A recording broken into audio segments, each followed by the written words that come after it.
Welcome to Win Online, your channel for educational videos. Happy Teachers Day to all of you. Now, today, a tribute to all of you, we will be looking at how to manage stress. Now, stress is part and parcel of this job, every job, but खास तौर पे teaching की.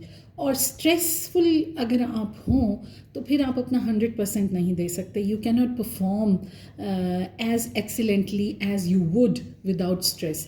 तो हम देखेंगे कि हम अपनी स्ट्रेस को कैसे मैनेज करें, और पहले तो देखेंगे क्या ट्रिगर्स हैं और उसके बाद कुछ आइडियाज़ शेयर करेंगे जिससे कि हम अपनी स्ट्रेस को मैनेज करेंगे. So first of all let's look at the triggers. ना इसमें कुछ चीज़ें हैं जो बड़ी अच्छी हैं और बैड इसके साथ लिखा है, नॉट नेसेसरीली बैड, लेकिन हमारी शॉर्ट कमिंग्स जो हैं. So let's look at the things. Number 1, we try to be perfect.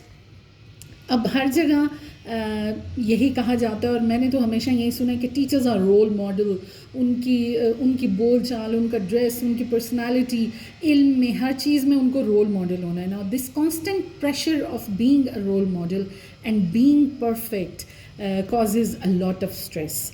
तो बजाय हर वक्त परफेक्ट होने के कि मैं तो कोई गलती नहीं कर सकती, या मुझे गलती नहीं करनी चाहिए, या मुझे हर लिहाज से बिल्कुल परफेक्ट होना चाहिए, हम ये भूल जाते हैं कि we are humans, we can not be perfect. तो हमें ये याद रखना होगा कि it's all right to make mistakes. कोई मसला नहीं है अगर गलतियाँ हो जाएं, आप उनको करेक्ट कर लें, ठीक है, लेकिन हर वक्त आप परफेक्ट ना हो सकते हैं, और ऐसा करने की कोशिश में आपको बहुत ज़्यादा स्ट्रेस होगी. फिर उसके बाद we always want to try harder. देखिए मिसाल इसकी है कि जैसे आपने कोई लेसन बहुत अच्छे तरीके से तैयार किया, बहुत ज़बरदस्त डिलीवर भी किया सारे रिसोर्सेज के साथ, बट जब आप इवेल्यूएट करने लगे तो आपको पता चला कि उसका वो रिज़ल्ट नहीं आया जो आप चाह रहे थे. आधी क्लास को तो उसकी समझ ही नहीं आया. So what do you do next time? आप बहुत ज़्यादा ज़ोर लगा देते हैं, बहुत ज़्यादा preparation, you try to work harder, बजाय इसके कि you put in a lot of work. क्यों ना ये देखा जाए कि क्या क्या एरियाज़ थे जो कमज़ोर रह गए और मैं उसको इम्प्रूव करूँ. So instead of always trying to work harder, work smarter rather. उसके बाद we always want to look strong. अब चाहे कोई हेल्थ इशू है, या हम थके हुए हैं, या देर आर एनी प्रॉब्लम्स, घर में कोई मसला है, कुछ है जो बैक बर्नर पे है, but we would like to look very strong. We would like to look like a person जिसके पास हर मसले का हल है और हर प्रॉब्लम जो है वो हम सॉल्व कर सकते हैं और हमें ही करना है. तो इसकी बजाय अगर वही बात दोबारा से आती है कि अगर हम अपने ह्यूमन एलिमेंट को सामने रखें, we can not be the strongest all the time. तो अगर कोई ऐसे मसाइल हैं तो हम उनको शेयर करें, डिस्कस करें, उनका सोल्यूशन निकालें, सो दैट हम इतना ज़्यादा अंडर स्ट्रेस ना हों. अब कुछ चीज़ें हैं जो हमारी शॉर्ट कमिंग्स हैं जो कि हम में से अक्सर लोगों के अंदर हैं. उसमें सबसे पहला है time management. Many of us, ख़ास तौर पे टीचर्स के लिए ये बहुत ज़रूरी है, लेकिन हम कभी कभी कैरिड अवे हो जाते हैं. कोई एक काम कर रहे हैं, डायरी लिखने बैठे हैं तो उस पर वक्त ही लगाए चले जा रहे हैं, राइट. तो टाइम मैनेजमेंट हमारे लिए मसला बन जाती है, और क्योंकि हम अपने टाइम को मैनेज कर सकते तो इट कॉजेज स्ट्रेस. तो प्रायोरिटाइज़ कि सबसे ज़रूरी इस वक्त क्या चीज़ है जो मुझे बहुत करीब, जिसका मुझे चाहिए रिज़ल्ट, सबसे पहले मुझे क्या करना चाहिए, and then on the basis of that हम अपने काम करें. फिर एक और बहुत क्या कहूँ, लेज़ी हैबिट ही है, लिविंग थिंग्स फॉर टुमारो. अगर आपको कोई डेडलाइन दी गई है, कुछ करना है आपने विद इन 4 days, तो आप उसको चौथे दिन तक लटकाए रखें और कहें कि बस ठीक है, अभी तो 4 दिन हैं, ये तो छोटा सा काम है, ये तो हो जाएगा. बट ये नहीं होता, एंड इट कॉजेज़ स्ट्रेस. और चौथा दिन जो है वो अजाब हो जाता है, because you have to finish everything, और फिर वो उस तरह से रिफाइंड किस्म का आपका काम सामने भी नहीं आता, बिकॉज आपने जल्दी जल्दी उसको ख़त्म किया. Then focusing on the unnecessary detail में, जैसे आपने रिज़ल्ट बनाना है क्लास का, ठीक है, और आप उसको डेकोरेट करने में लग गए, आप स्टिकर्स लगा रहे हैं और फूल बूटे बना रहे हैं और लाइनें ड्रॉ कर रहे हैं. आप ये सोचिए कि इम्पॉर्टेंट वो रिज़ल्ट है बच्चों की पोजीशंस, उनके नंबर्स, उनकी करेक्ट एंट्री जो है वो इम्पॉर्टेंट है. ये फूल बूटे अगर आपके पास टाइम है तो बाद में भी बन सकते हैं. अगेन ये टाइम मैनेजमेंट के साथ भी रिलेटेड है. तो अननेसेसरी डिटेल्स पे मैंने अक्सर टीचर्स के लेसन प्लान्स देखें, इतनी खूबसूरत उन्होंने अपनी डायरियाँ सजाई हुई हैं, लेकिन अंदर उन्होंने 2 लाइनें लिखी हुई हैं फॉर अ कंप्लीट लेसन. تو اننیسیسری ڈیٹیل کا تو کوئی فائدہ نہیں ہے. آپ کو اپنی جو کام فوکس کرنا ہے کہ کیا چیز امپورٹنٹ ہے. پھر اسٹریس میں کچھ فزیکل ریزنز بھی ہو سکتی ہیں. Fatigue is one of it. آپ کے گھر میں بہت سارے مہمان آ گئے اور آپ کے گھر میں ڈنر تھا اور صبح آپ نے اسکول جانا ہے. یو آر ٹائرڈ، اور آپ جب ٹائرڈ ہیں تو آپ کو اسٹریس ہوگا. اسی طرح ہیلتھ ایشوز بھی ہو سکتے ہیں.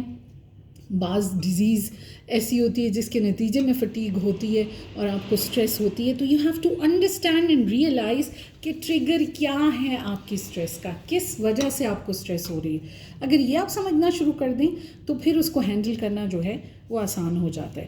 اب یہ کچھ سم پریکٹیکل اسٹریٹجیز جو کہ بہت جنرلائزڈ ہیں، جو کہ آپ کسی بھی سچویشن میں ان کو استعمال کر سکتے ہیں.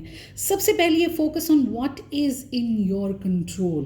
آپ کو جو اسٹریس ہو رہی ہے نا، اس میں ان حالات میں سے کون سے حالات ہیں جو آپ کے کنٹرول میں ہیں، کون سی چیزیں ہیں جو آپ چینج کر سکتے ہیں. یو کی not change every thing.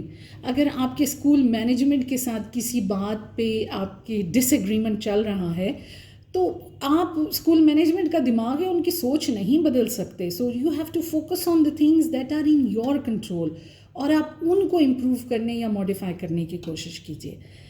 Be your own best friend. دیکھیے فار ایگزامپل آپ کے پاس اگر کوئی دوسری ٹیچر آئے اور وہ آپ سے کہے کہ اف آج تو میرا لیسن اتنا خراب ہوا اور بچوں نے مجھے اتنا تنگ کیا اور کلاس میں اتنا شور تھا، تو کیا آپ اس کے جواب میں کہیں گے کہ بہت اچھا ہوا تمہارے ساتھ تو یہی ہونا چاہیے، تیاری کر کے آتی نا تاکہ بچے شور نہ کرتے؟ نو، یو ول نیور سے that. As a good friend you will سے اٹس آل رائٹ، کبھی کبھی ہو جاتا ہے، ہر لیسن 100% نہیں ہوتا، کوئی بات نہیں، یہ ٹاپک دوبارہ پڑھا دینا. So do the same to yourself. اپنے بیسٹ فرینڈ بنیں. یہ نہیں کہ اپنے آپ کو ہر وقت بلیم ہی کرنا ہے، برا ہی کہنا ہے، میں یہ نہیں کر سکی، میں نے یہ نہیں کیا، یہ کہنے سے کچھ بھی نہیں ہوگا. You have to do something practical about it, right? So be your own best friend. اور اس کے علاوہ اپنا خیال رکھنا، بیسٹ فرینڈس کا جیسے خیال رکھا جاتا ہے، اپنی خوشی کا خیال رکھنا، اپنی صحت کا خیال رکھنا، اپنے سکون کا خیال رکھنا، یہ ساری چیزیں اسٹریس کو کم کرتی ہیں. اچھا جی، write down 6 highlights of the day. اگر لکھتے نہیں بھی ہیں تو سونے سے پہلے دہرا لینا، اپنے دماغ میں دہرا لینا، آج یہ 6 اچھی باتیں ہوئی تھیں، فلانی کلاس میں یہ ہو گیا تھا، فلاں بچے نے یہ کہا تھا، اس ٹیچر نے میرے ساتھ یہ بات کی، پرنسپل نے مجھے یہ کہا. Something that is positive. You have to focus on the positive, because negative بہت سارا آپ کو ملے گا، پازیٹیو آپ کو یاد رکھنا پڑے گا، ورنہ نیگیٹو تو لوگ ویسے بھی وداؤٹ اینی ریزن بھی آپ کی طرف آئے گا وہ negative. Offload in a safe way, very very important. ان لوگوں کے ساتھ دل کی بھڑاس نکالیے جو کہ گڈ لسنرز ہیں، جو سنیں گے اور سمجھیں نہ بھی تو کم از کم آرام سے سنیں گے ضرور. ان لوگوں کے ساتھ نہیں جو یا تو آپ کو آگے سے مشورہ دینا شروع کر دیں یا کہیں کہ کسی نہ کسی طرح ڈائیورٹ کر کے کہیں کہ یہ تمہاری ہی وجہ سے ہوا ہے. یہ تو آپ کو خود ہی پتہ ہے کہ آپ کی وجہ سے ہوا ہے، آپ کو اسٹریس بھی ہو رہی ہے، بٹ ان اے سیف وے. اور اس کے علاوہ اکثر اسکول سیٹنگ میں، اسٹاف روم میں بعض دفعہ ہم شیئر کر لیتے ہیں ایسی چیزیں کچھ ایسے لوگوں کے ساتھ جو کہ اس کو بعد میں ہمارے خلاف یوز کرتے ہیں. لائک ہم اگر کہہ دیں کہ آج تو میں نے غصے میں آ کے ایک بچے کو تھپڑ لگا دیا، right? And there are people sitting there who heard this. تھپڑ ویسے لگانا بالکل بھی نہیں ہے، this is just an example. انہوں نے یہ سنا اور 2 دن بعد وہ بات پرنسپل صاحبہ کو پتہ چل گئی دیٹ یو آر کوپرل پنشمنٹ آپ دے رہے ہیں بچوں کو. تو بہت سیف وے، بھڑاس نکالنا بہت ضروری ہے، آف لوڈنگ ضروری ہے، کہنا ضروری ہے. اچھا جی، نوٹس انرجائزرز اینڈ ڈرینرز. اچھا، ہمارے ارد گرد ماحول میں نا اس دونوں طرح کے لوگ ہوتے ہیں. ایک تو وہ ہوتے ہیں جو کہ جن کے لیے کچھ بھی صحیح نہیں چل رہا، سب کچھ غلط ہے، سب برباد ہو گیا، یہ برا ہو گیا. Those are the drainers. وہ آپ کی انرجی بالکل ڈرین کر دیتے ہیں. تو آپ نوٹس کریں کہ کون سے لوگ ہیں جو کہ پازیٹیو ہیں، جن کے ساتھ بیٹھیں گے تو خوشی ہوگی، جو اچھا مشورہ دیں گے، جو انکریج کریں گے، اور کون سے ہیں جو ڈسکریج کریں گے اور بھی زیادہ آپ کا حوصلہ جو ہے اس کو ڈاؤن کریں گے. So you have to understand کہ اس کے علاوہ ایکٹیویٹیز بھی کون سی ہیں جو انرجائز کرتی ہیں. اس لیے ضروری ہے کہ you should have a hobby. Reading ہے، گارڈننگ ہے، کوکنگ ہے، جو بھی چیز ہے، بیکنگ ہے، ہابی جو ہے وہ آپ کو ہمیشہ انرجائز کرے گی اور اس کے لیے وقت نکالیں. اور सबसे आखिर में लिखा हुआ है, बट लर्न टू से नो। अगर कोई आपसे कोई फेवर मांग रहा है और आपके अपने पास वक्त नहीं है तो आप इनकार करना सीखें। ये नहीं कि हर किसी को ऑब्लाइज करने के चक्कर में आप बाकी सारों का बोझ भी उठाए जा रहे हैं। लर्न टू से नो, सीखें कि कब आपको नो कहना है और पोलाइटली नो आपको कब कहना है। और अगर बहुत ही हालात ख़राब हैं तो आस्क फॉर हेल्प। कोई काम आप नहीं कर सक रहे, फंस गए हैं, कोई मुश्किल है, कोई प्रॉब्लम है, कोई लीग से, फ्रेंड्स से, फैमिली से ask for help. Even management को जाके कह दें कि ये मुझसे नहीं हो पा रहा, आप किसी और को मेरे साथ लगा सकते हैं ताकि मैं करूं, ताकि आपको स्ट्रेस ना हो। इसके अलावा जो है परसीव्ड स्ट्रेस स्केल जो है ये आपको मिल जाएगा ऑनलाइन। अगर आप जानना चाहते हैं कि आप कितने स्ट्रेस्ड हैं तो आप इसको कीजिए और उसके नतीजे में आपको एक स्केल मिलेगा जिस पे आपको पता चलेगा कि आपका स्ट्रेस लेवल क्या बहुत ज़्यादा है या कम है। ठीक, तो इट्स इम्पॉर्टेंट, आपकी दिमागी सेहत, आपका सुकून इम्पॉर्टेंट है, क्योंकि इसी से आपका लर्नर जो है वो भी खुश रहेगा। So happy teachers day once again. Thank you so much. Please subscribe to our channel, like, share and comment. Thank you.